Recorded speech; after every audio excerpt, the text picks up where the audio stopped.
Alright, welcome back. So, in the previous episode, we beat Sabrina and got our second Kanto gym badge. Now we're going to head over to Celadon City, which is not very far from here, and take on Erica, the third gym leader. What's the flyer? Uncut trainers have been holding battles in the underground path. Because of rising complaints by local residents, the underground path has been sealed indefinitely. Celadon police. And if we check the door, it's locked. Oh, that's unfortunate. So, yep. As I said, Celadon City and Saffron City are more or less like twin cities. There's really not much between them. So, if you remember this building from the original game,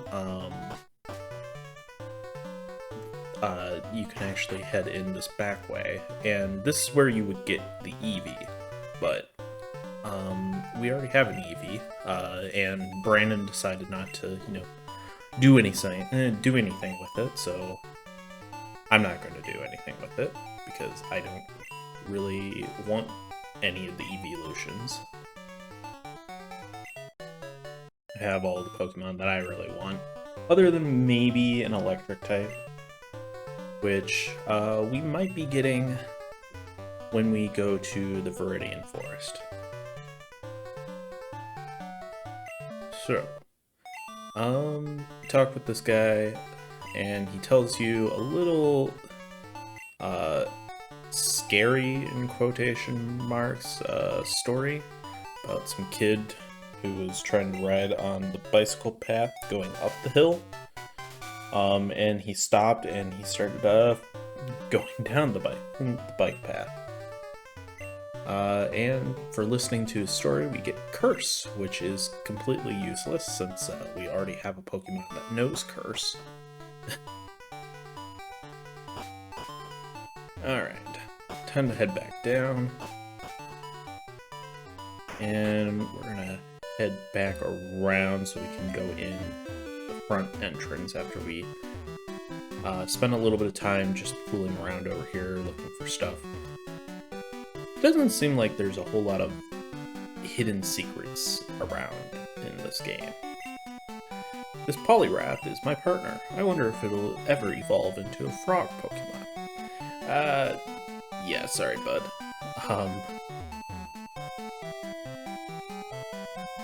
So, yeah, you need a Poliwhirl, and you can evolve it that way with... I forget what you need exactly to evolve a Poliwhirl into a Politoed. Hey, PC. What's on? Crystal turned on the PC. Someone was in the middle of composing an email. I hope you'll come to visit Kanto. I think you'll be surprised at how much things have changed. You'll also see that art native Johto to the producer.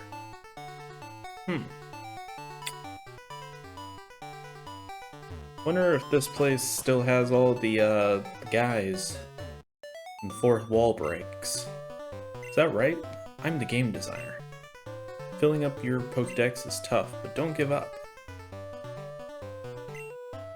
I'm the graphic artist. I drew you. And Crystal then proceeds to have an existential crisis. Jasmine's pretty tough. Oh, I love that. Okay, buddy. Who? Me? I'm the programmer. Play the slot machines. Gamble, kids.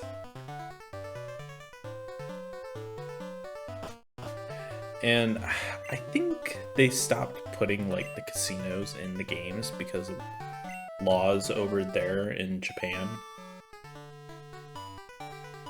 You would think there would be, like, a hidden item over here or something, but sadly, no. At least not one that I've found. Turns out that corner over there is how you get Mew. That'd be that'd be something. Finding Mew in like the back of the corner. Grimer has been appearing. See that pond out in front of me? Grimer lived there. Where did they come from? This is a serious problem.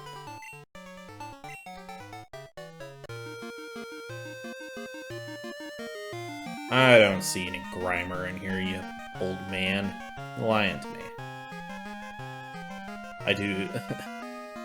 I move around quite a bit in that pond. I never found any. Maybe you have to, like, fish for them or something? I don't know. Fishing in these games isn't really anything that I enjoy doing.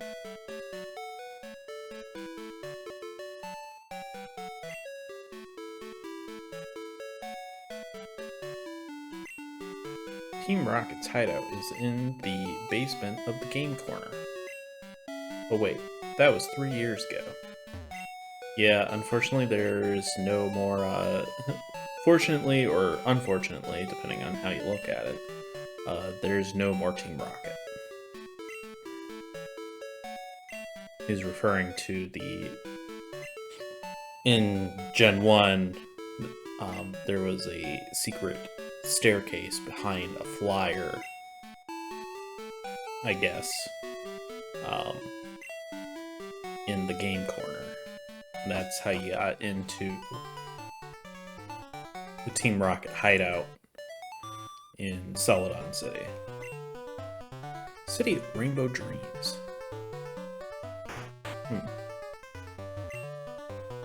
I won Porygon, but I was short by 100 coins.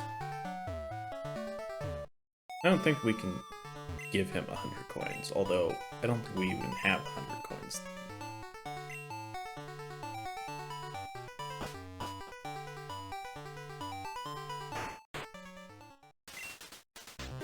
Slot machines are all state-of-the-art.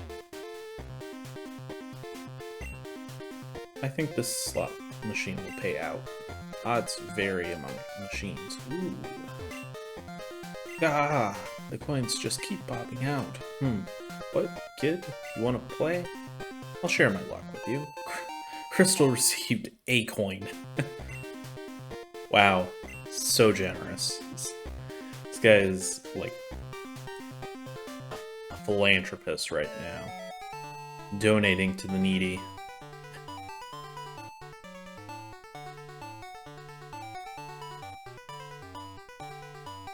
Alright, so there's the gym. In order to get to the gym, we have to go to the southwest. Or southeast. Yeah, southeast, my bad. Been getting my directions mixed up a lot lately. Specifically, like, east and west. I don't know why. Alright, this guy is apparently a peeping Tom. And also a liar, because if you're the boy trainer, you can go in here just fine. No one will stop you.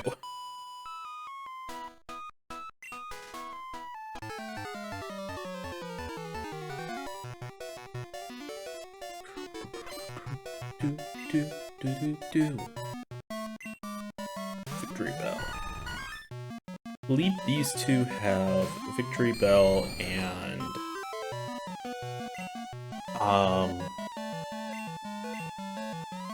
Bile Bloom?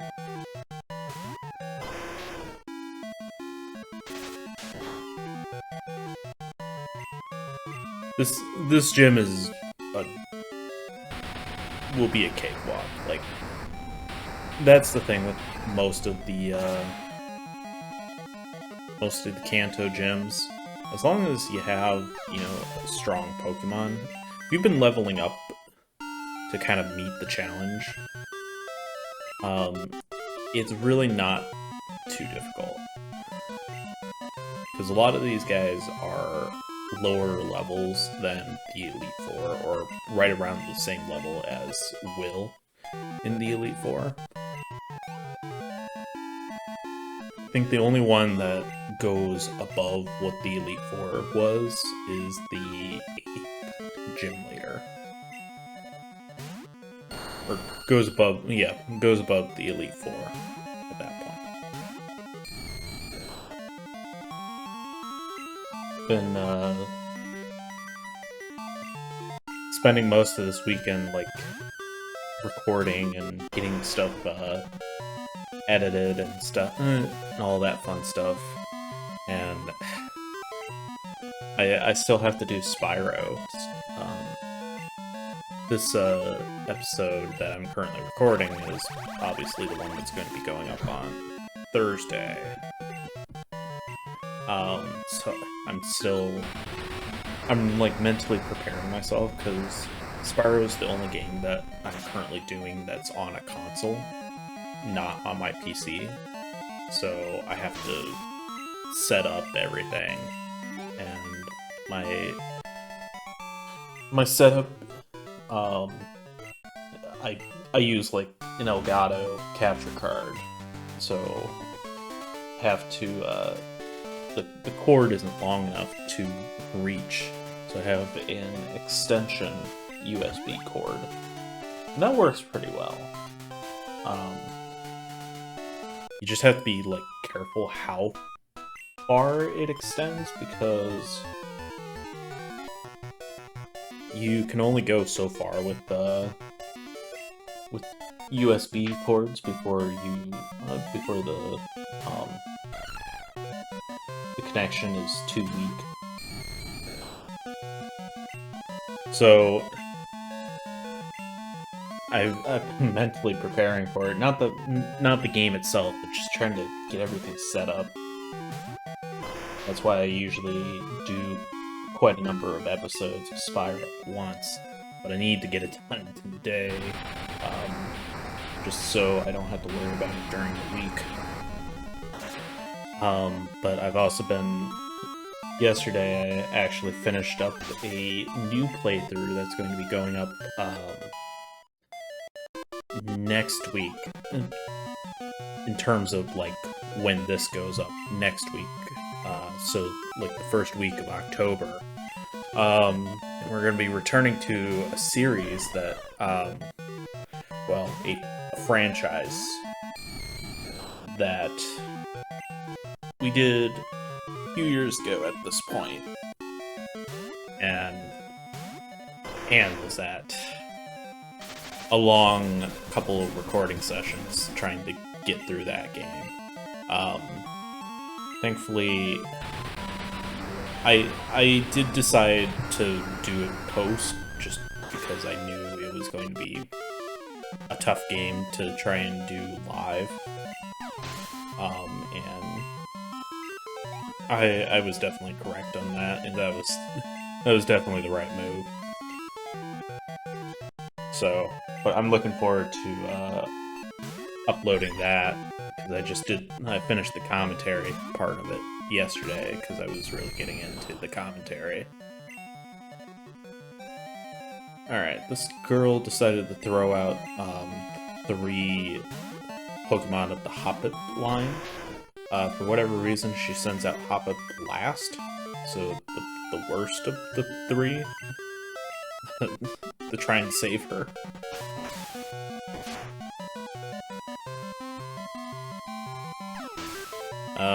They fall pretty easily.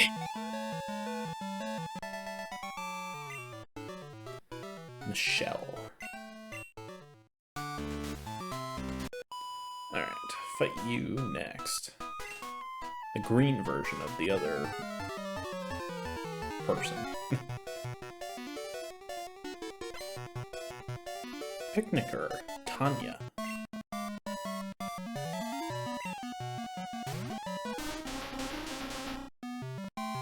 Alright. Go for it, Gaster. You can do it. Oh no. You can't do it.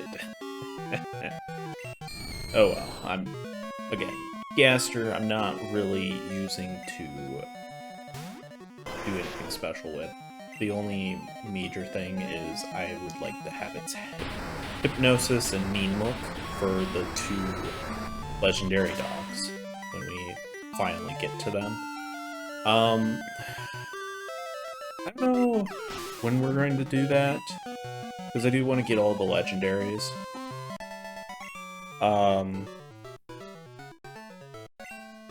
But I do kind of want to get through the gyms before we get to that point. Because I know when we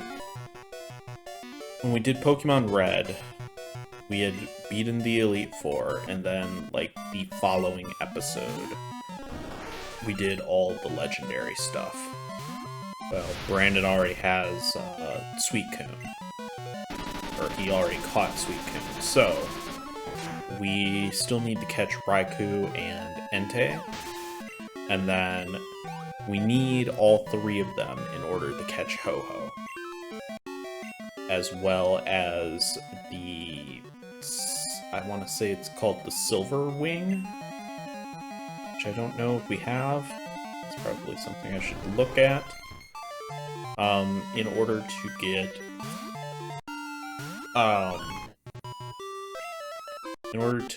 Lugia. At that point, we'll basically be done. Maybe we'll beat the 8th gym, we'll go ahead, get all the legendaries, and then go into Mount Silver and take on Red. That sounds like a good idea to everyone? I think that works. Also, I'm not sure if this Parasect just has really high evasion or something, or if I'm just getting really unlucky, because I missed 2 of my attacks.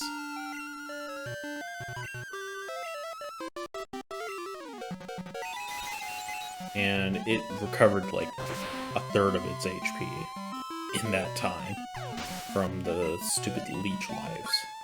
And the few times poison actually is good. Or that move in particular is actually good against dark types. Execute.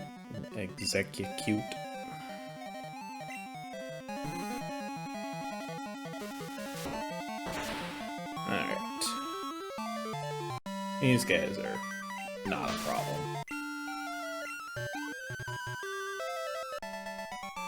Beauty Julia was defeated. Oh yes. Definitely defeated. Alright.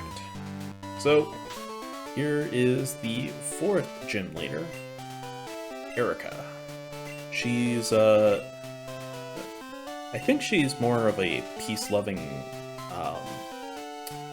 men-hating person, but,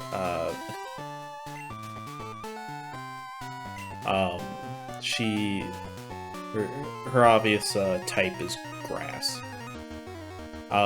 In Gen 1, I believe her main was her Vileplume, but I think they get rid of that for this one, and instead replace it with Blossom.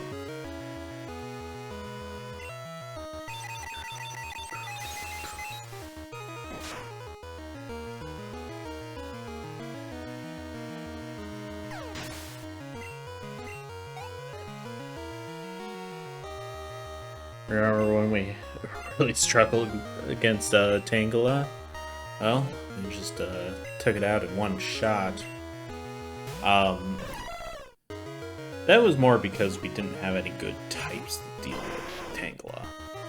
Now that we have, you know, a strong fire and psychic type Pokemon, makes taking care of grass types a lot easier. I think I put Feraligatr in our box since he wasn't going to be useful in it Feraligatr wasn't going to be useful for any of these fights, so.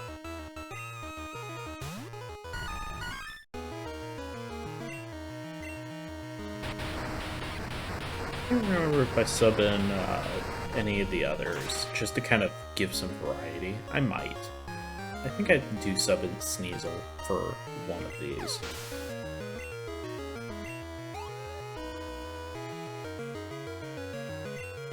Maybe? Might be Blossom. Yeah. Just something different, you know? Variety is the spice of life, you know?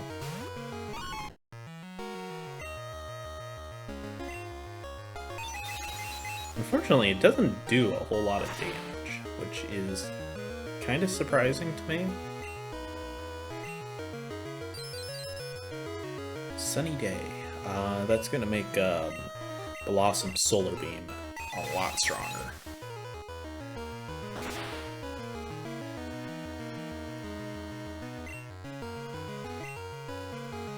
Yeah. Ugh.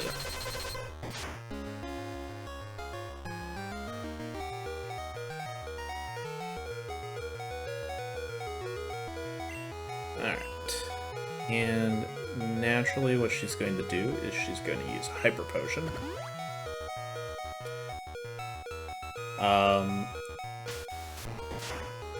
So unfortunately my quick attack did not get off fast enough.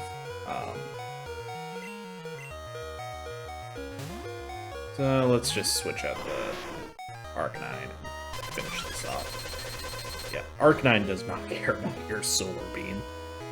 Sadly, Solar Beam is not an attack that has to charge up for a turn, like Hyper Beam does.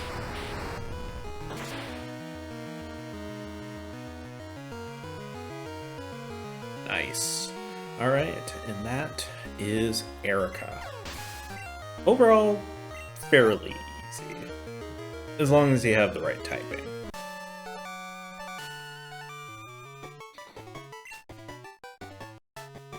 Oh, I concede defeat. You are remarkably strong. I shall give you Rainbow Badge. Alright, we received the Rainbow Badge. Good job, team. Proud of you. Felt inspired. Please, I wish you to have this TM. Giga Drain, even though I don't think you used Giga Drain at all during that fight. She might have, if we had given her the chance, but yeah, she didn't seem like she used it at all.